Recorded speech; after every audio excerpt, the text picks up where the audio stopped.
Buongiorno da Sicilia 24, le principali notizie.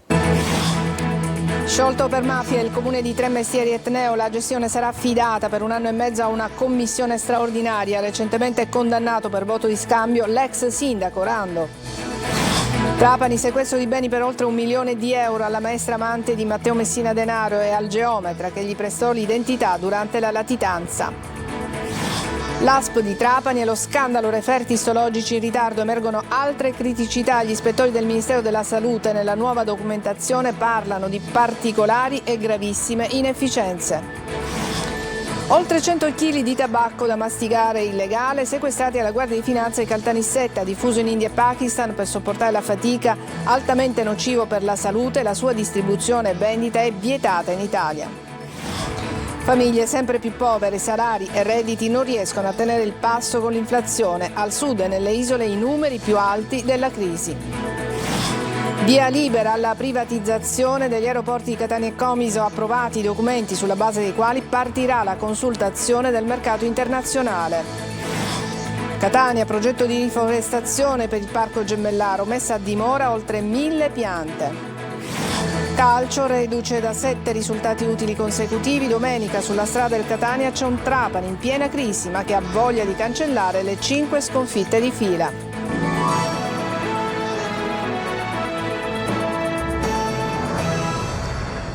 Bentrovati. È stato sciolto per mafia il comune di Tremestieri Etneo. La gestione adesso sarà affidata per 1 anno e mezzo a una commissione straordinaria. Recentemente è stato condannato per voto di scambio l'ex sindaco Rando. Sentiamo il servizio di Emanuela Corsi. Era il baricentro dell'operazione Pandora, condotta dai carabinieri di Catania su presunte infiltrazioni della criminalità organizzata ed episodi di corruzione, che aveva portato all'arresto del sindaco Santirando e alle dimissioni da vicepresidente della regione siciliana e da assessore all'agricoltura di Luca Sammartino, anche lui coinvolto nell'inchiesta. Ora per il comune di Tremestieri Etneo è arrivato lo scioglimento. A deliberarlo il Consiglio dei Ministri, su proposta del ministro dell'Interno Piantedosi, in considerazione degli accertati condizionamenti da parte della criminalità organizzata che compromettono il buon andamento dell'azione amministrativa ai sensi dell'articolo 143 del TUEL. L'ente per 18 mesi quindi sarà guidato da una commissione prefettizia straordinaria che si insedierà nei prossimi giorni. La notizia arriva dopo pochi giorni dalle prime condanne al processo con rito abbreviato. La più pesante, 8 anni di reclusione, è stata inflitta proprio all'ex primo cittadino Santirando. Il giudice lo ha condannato per voto di scambio politico-mafioso per le amministrative del 2015 e per alcuni presunti casi di corruzione, da uno dei quali è stato assolto. Tutti condannati anche gli altri imputati, compresi i 2 carabinieri ai quali Sammartino aveva chiesto di bonificare la sua segreteria politica dalla possibile presenza di microspie. Sequestro di beni per oltre 1 milione di euro ai fiancheggiatori di Matteo Messina Denaro. Beni sono stati sequestrati a Laura Bonafede, la maestra amante del boss, e per il geometra, cugino della donna Bonafede, che gli prestò l'identità. Il duplice provvedimento è stato emesso dal Tribunale di Misure di Prevenzione di Trapani ed è stato eseguito dai finanzieri di Palermo. Sentiamo Laura Spanò. Dopo la condanna, per i cugini Laura e Andrea Bonafede di Campobello di Mazara arriva il sequestro dei beni, valore complessivo 1.400.000 euro. La prima è la maestra e amante di Matteo Messina Denaro, il secondo invece è il cugino geometra che ha prestato una delle identità usate dal boss per curarsi dal cancro che lo affliggeva. Il duplice provvedimento emesso dal Tribunale delle Misure di Prevenzione di Trapani, che ha accolto la richiesta della DDA ed eseguito dai finanzieri di Palermo, riguarda un appartamento a pochi passi dalla statua in via Libertà a Palermo ed ancora immobili, appartamenti e terreni a Campobello di Mazara e Castelvetrano, 13 rapporti bancari e una macchina. I finanzieri del GICLO del Nucleo di Polizia Economico-Finanziaria hanno effettuato un accertamento sui beni di pertinenza dei cugini Bonafede, condannati rispettivamente a 11 anni e 4 mesi e 14 anni di carcere, e dei loro nuclei familiari, e ne hanno tracciato i possibili flussi di denaro diretti a finanziare la latitanza del capomafia oggi deceduto. I sequestri seguono quello subito dalla famiglia di Giovanni Luppino, l'autista che accompagnava Messina Denaro il giorno che fu catturato alla clinica La Maddalena, ritenuto uno dei favoreggiatori della latitanza del boss. In quel caso il sequestro ammontava a oltre 3 milioni di euro. Ritardi nella consegna dei referti istologici all'ASP di Trapani, c'è un nuovo capitolo, emergono altre criticità mentre una relazione integrativa è stata trasmessa dagli ispettori del Ministero ed è stata inviata anche alla Regione. Insomma, si parla di gravissime carenze di gestione e si va probabilmente anche alla rimozione del manager Croce. Orazio Longo. Un fenomeno stratificato di particolare gravità che evidenzia una inefficienza della struttura preposta alla refertazione degli esami istologici. È la conclusione della relazione integrativa richiesta dagli ispettori e trasmessa dall'ASP di Trapani alla Regione Siciliana, che l'ha inviata al Ministero della Salute. La faccenda è relativa alla ormai nota questione dei ritardi nella consegna dei referti istologici. Nella documentazione integrativa sono contenute anche le schede di 4 casi ai quali è stata estesa l'attività di indagine, compreso quello della donna di 56 anni che ha denunciato di aver ottenuto il referto 8 mesi dopo l'intervento chirurgico al quale si era sottoposta, quando il tumore da cui aveva scoperto di essere affetta era già al 4° stadio. Gli altri 3 casi riguardano altrettanti pazienti che hanno ricevuto il referto dopo 4, 5 e 9 mesi. Uno di loro è deceduto. Quanto accaduto evidenzia, si legge nella nota integrativa, una strategia manageriale poco efficace sotto il profilo del monitoraggio delle attività di competenza dell'azienda e sotto il profilo del coordinamento fra le varie articolazioni aziendali, chiaramente deficitario. Dal carteggio emerge inoltre che il 15 febbraio del 2024 il direttore della chirurgia generale dell'ospedale Aiello di Mazara del Vallo aveva sollecitato al direttore generale dell'ASP di Trapani gli esami istologici relativi ai mesi di agosto-dicembre del 2023 e che con una successiva nota del 20 maggio del 2024 venivano ulteriormente sollecitati gli esami istologici non ancora effettuati da settembre a dicembre del 2023, nonché quelli da gennaio a maggio del 2024. I carabinieri di Messina hanno arrestato un rapinatore di 25 anni per diverse rapine effettuate a Brolo, Piraino e Capodorlando in provincia appunto di Messina. Dalle indagini è emerso che il giovane aveva anche stalkerizzato con continue minacce il proprietario di un supermercato dove aveva lavorato, e questo per ritorsione dopo una denuncia per furto presentata proprio dal titolare. E a Caltanissetta sono stati sequestrati oltre 100 kg di tabacco da masticare, altamente nocivo per la salute. Viene utilizzato in India e Pakistan per sopportare la fatica. Sentiamo Rita Cinardi.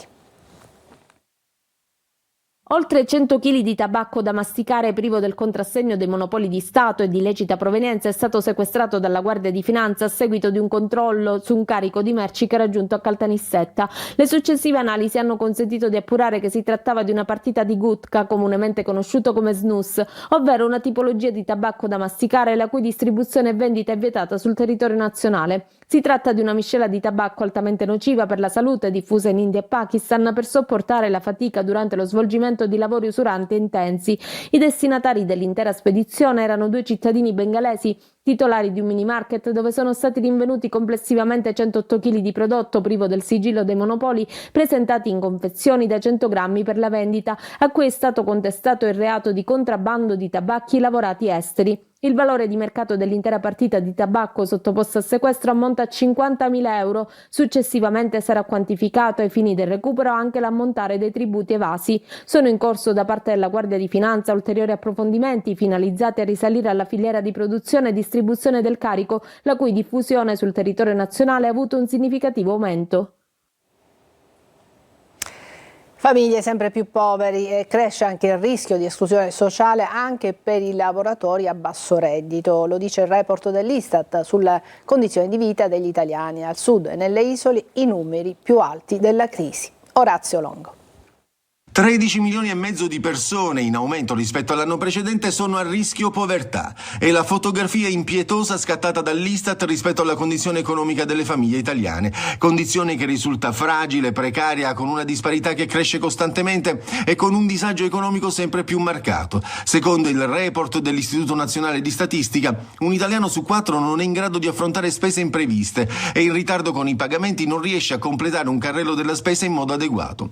E lavorare non basta, perché gli stipendi non tengono il passo dell'inflazione e questo grava soprattutto nelle famiglie cosiddette a bassa intensità di lavoro.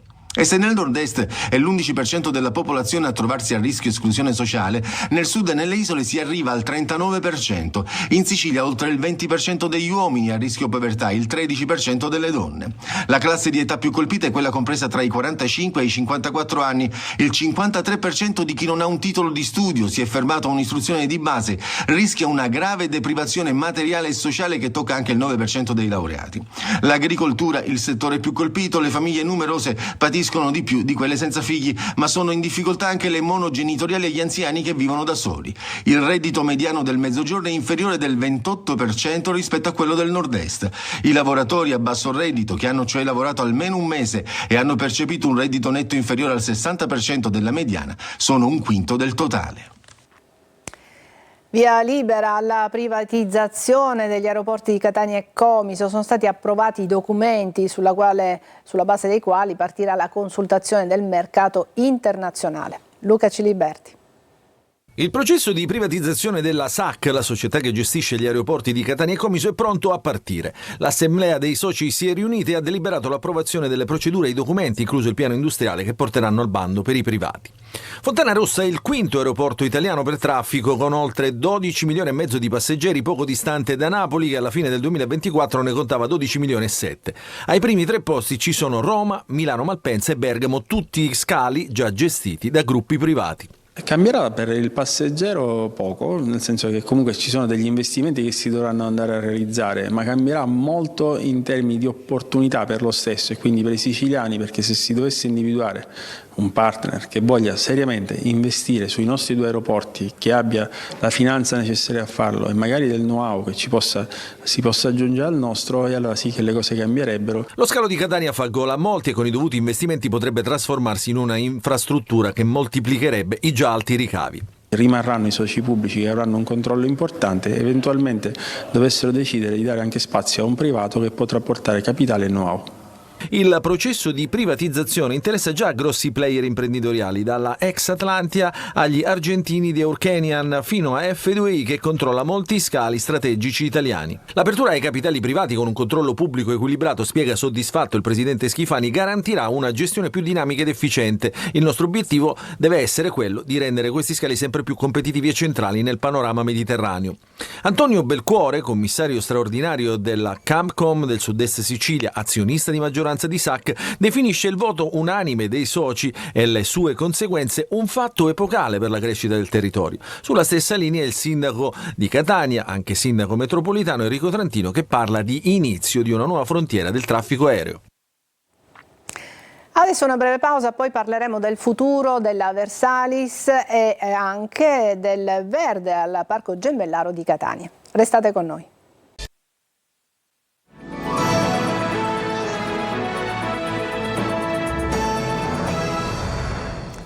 Parliamo di lavoro. La Regione siciliana ha firmato l'accordo per la riconversione green di Versalis. L'accordo giunge dopo le rassicurazioni sul mantenimento dei livelli occupazionali per il territorio siciliano, ma la CGIL continua a chiedere garanzie per l'intero indotto, quindi per tutti i lavoratori che afferiscono in un modo o nell'altro alla Versalis. Emanuela Corsi. Nuovo passo avanti nella riconversione industriale di Versalis verso la tecnologia e la transizione green. Anche la Regione siciliana ha deciso che firmerà il protocollo Eni Versalis per la riconversione del polo di Priolo Ragusa. Una firma che giunge al termine di una lunga interlocuzione tra Regione, azienda e Ministero, soprattutto per garantire concrete garanzie occupazionali per il territorio siciliano. L'accordo infatti prevede il mantenimento immediato dei livelli occupazionali per l'intera durata degli investimenti, estendendo specifiche tutele anche all'indotto locale. Continuiamo a ritenere che ci siano elementi di criticità molto forti rispetto alla garanzia occupazionale da dare soprattutto all'indotto. Anche come CGIL abbiamo presentato emendamenti, abbiamo chiesto che ci siano le clausole sociali che garantiscono il lavoro a tutti i 2000 lavoratori coinvolti dalla chiusura dell'Eni Versalis. Abbiamo chiesto all'Eni di risanare le aree di sua pertinenza e renderle nuovamente attrattive per nuovi investimenti. Abbiamo chiesto la riprofessionalizzazione e la garanzia perché i lavoratori possono essere messi nelle condizioni di affrontare le sfide del futuro. Soddisfatto dell'intesa raggiunta il ministro Urso, che sabato sarà a Siracusa per una visita al polo industriale. Temiamo che ancora una volta il ministro venga a fare una passerella propagandistica, ma che escluda e rifuga dai confronti con le parti sociali.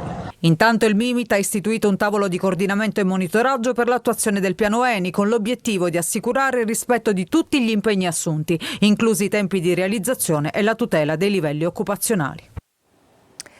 Adesso andiamo al Parco Gemellaro di Catania, dove sono state messe a dimora 1000 piantine. Tonino De Mano. L'ingresso non è cambiato, fichit'India sul tetto nell'ottobre del 2024 e fichit'India sul tetto adesso. Le nostre telecamere tornano al Parco Gemellaro, ma questa volta non per documentare scene di degrado, ma per un ambizioso progetto di riforestazione con la messa a dimora di 1000 piante. Pollice verde per l'assessore comunale all'ecologia Pesce, impegnato a piantare uno dei tanti arbusti. Il nostro obiettivo è principalmente salvaguardare gli spazi verdi esistenti e infatti stiamo facendo tante operazioni di riqualificazione. Una di queste appunto è Parco Gemellaro, stiamo interessando pure Parco Geni, gli altri parchi per regalare appunto alla città in maniera più vivibile. Assessore, si piantano migliaia di alberi, alberelli, però a Librino, le spine verdi, le piante appena messe a dimora sono completamente ricoperte dalla vegetazione, sono in sofferenza. Sì, infatti a breve interverranno appunto per un decespugliamento importante proprio per impedire che le piante muoiano.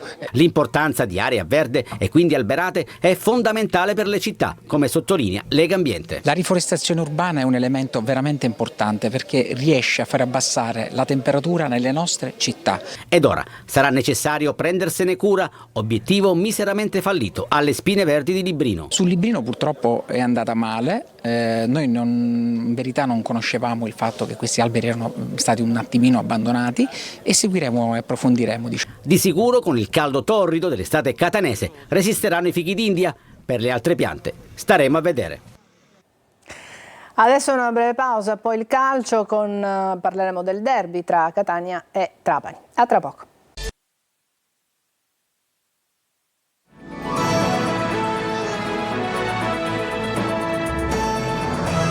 Eccoci al calcio, domenica Trapani-Catania in diretta e in chiaro su Telecolor. Toscano sta rifinendo gli ultimi dettagli, soprattutto davanti e in difesa sarà assente lo squalificato Di Gennaro. Marco Carli. Toscano osserva con attenzione il lavoro dei suoi. Adesso, da poche partite per la verità, può scegliere, mentre fino a qualche tempo fa le sedute si vivevano nella speranza di evitare l'ennesimo infortunio. Adesso la situazione è diversa. Si guarda chi più merita la maglia in attesa di Inglese e si spera per i play-off di Guglielmotti. E allora succede che anche un'assenza importante come quella di Di Gennaro, out per squalifica a Trapani, possa essere assorbita. Pronto Del Fabbro. Certo, il ritorno del difensore centrale ex carrarese è coinciso con 2 soli gol subiti in 4 partite e 2 clean sheet, ma anche l'ex Arezzo dà garanzie. E poi lì dietro c'è Ierardi che attraversa il miglior momento della stagione, così come Quaini che a centrocampo sta diventando una garanzia. A proposito, cresce di settimana in settimana anche la condizione di Di Tacchio, che diventa alternativa valida non solo a partite in corso. Là davanti, in attesa di Inglese out dal Monte, De Paoli favorito su un Montalto frenato dalla lombalgia con il Crotone, e poi alle spalle Jimenez e forse Lunetta, altro giocatore che ha avuto un grande impatto sul momento rosso-azzurro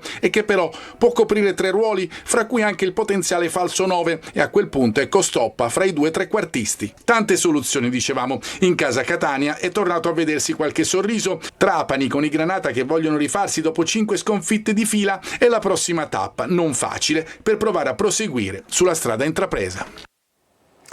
E l'attaccante Oliver Kragl torna al Trapani, è arrivato in Granata nell'estate del 2023, ha collezionato nella precedente esperienza 39 presenze e 18 reti. La punta tedesca Kragl torna dunque a Trapani da svincolato e oggi sosterrà la prima seduta di allenamento con i compagni. Ci fermiamo qui, è tutto per questa edizione di Sicilia 24, grazie per averci seguito, buona giornata.